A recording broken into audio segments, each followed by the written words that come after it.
भारत की अदुगुम्बा लीडरसिंग honourable prime minister Modi ji home in charge पुबीरबा Amit Shah ji मोगी अकनबा मियेंग मखादा दरकार लेबा सिक्योरिटी दरकार लेबा रिलीफ कैम्प लेबा सिंगे अवारपा मेनखतनबा मयूम मकई सेमननबा सागतनबा आंगांसिंग school तंबा लेप्तनबा लायेंबदा खुदोंचाबा लेटबा तौदनबा मखल मखागी मतेंग पिरक्तना ngasi khoi thengna minari haukiba tha manga taruk thoidokpa thoningdaba thodok thoktana ekhoi ingna shanti gi lambi da tapna tapna hanjinba hore sigi matanga sigi suguma Patriots Day Laibak Ningba Kayana Laibak Kerangda Thawai Kat Kiba Numit Sidai Daina Manipur Gimiam da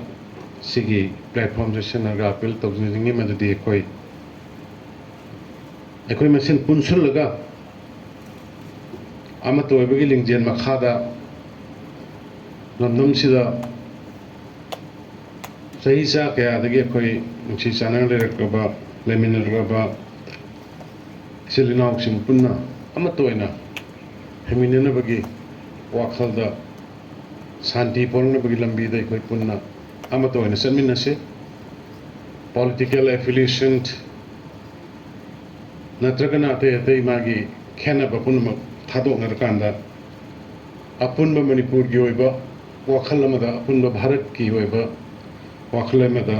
एकोई समिनसी हाइबा वाफम सिमाई मायाम पुनमंगना civil society इमा मायरा पाइबी सिंह क्लब NGOs पॉलिटिकल पार्टी सिंह लाइब्रेरी व कलिक पुनमक्ता आइना सरकार की महूत से लगा मियांग फंदा इमसी की request थमजबनी Matik nama kak pallabada English nga magasani pan Malfudraga matla April ki tarik kun tarikta Manipur ki sana kun British na hudum sankhiba lo na British ki makha pon baleba amai koi oiki Maharaj Kulasandra ne Jubraj te kendra jita mari leba ka sigi makuk thongba phamnai ba singbo Maharani Victoria ki matak ta lan hobo ki maral kya sikhi बेट केंद्र से पागाइन खाना रिबंग से कोई function तो रिबा माफम सिदा फायदा बुंग है ना खाना माफम सिदा टिकेंद्र से तमिल थंगाल जनरल बो फारसी तो गुन हाट किया में अदुगा काइजाओ ने निरंजन सुबेदार मंदी सिराई नागाबुना मणिपुर की जेल मनुंदा फारसी तो गुन हाट की थंगाल जनरल की तोंगान बा मागी निंगसिंग theorem ngasi ekoi senapati ga taina ba ka kopi gi aroi ba thangal khulgi adugumba jaga du da magi murti sadana magi mafam samadhi semkal kanda honorable minister Sri Awangmol Gyumai madama chief guest hoina sadakanda ma function tawri aduna moi kazao hoi jail manungda farsi da una hakka madungda Maharaj Kulasandra yauna moi 22 andaman gi kalamadi de loi thaki bani masida ina ngasi gisida ina yamna paningba yamna mayamda khanganingba makhatte adugma Maharaj Kulasandra Kalafani da pukhra matungda Kalafani ki jail da thamma matungda masi thadok na bai da Manipur ki miyam na Manipur sida haurpa matamda mangon da British na option ani pibda adugi option sing duni mana ꯑꯩꯉꯣꯟꯗ ꯃꯁꯤ union home minister Amit ꯁꯥꯍꯖꯤꯅ ꯑꯩꯉꯣꯟꯗ आदा मागे डायरीदा इरगा लेबा पोर्टुगी reveal तौरखिबनी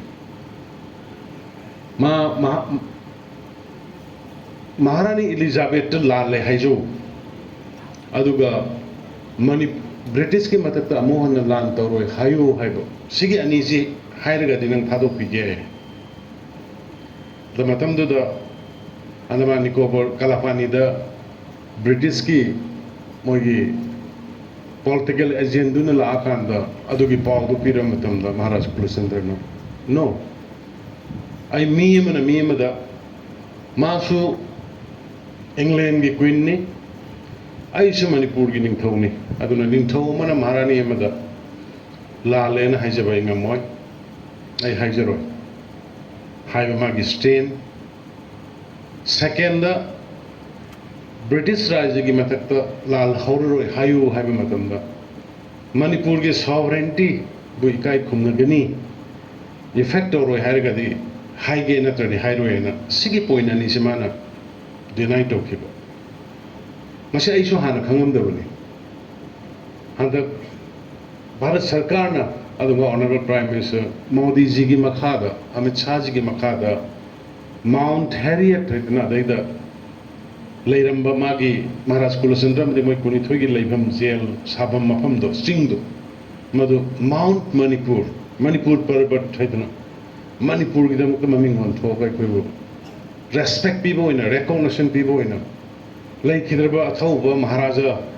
अमदि अतै दुबो निंगसिंगबो इन मदैदा मणिपुर पर्वत रोन थोपिगे मदुगी थिगलपदगी खंगकपनि union home minister मिसाजिन हाइटबो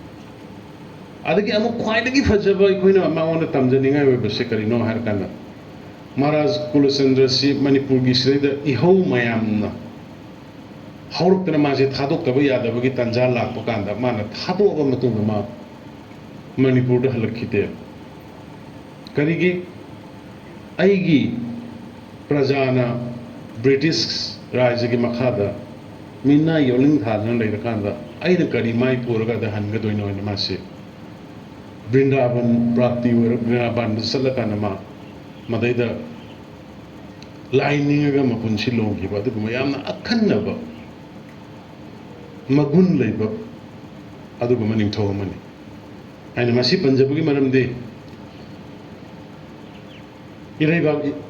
इरमदम हाइबसिदगी हेनबाय खोय लेते इमा लेबा हाइरसिन अदुनै खोय नुंसी हाइदना पामी हाइदना मदुगी चंगदबा चंगोइदबा तौगदबा तौरोइदबा मसी तरे तरा थोंना कोइ खनरगा थबक तौमिनबा संगी इमोशन मांग थारगे कोइ थबक तौबा मतमदा असोइबा कया थोनिंदबा कया थोकिबा पुवारिना साकिनी अन हुजिक थोइबा समेसा कॉन्फ्लिक्ट से कोइ याम पीसफुल मीन्स मा सिनरकांदा Nelson Mandela na haibado if you want to bring peace with your enemy work with your enemy nang santi pa amaga dinagi yekna baduga thabak tawa hawaidna Nelson Mandela gi aduna losinjarapata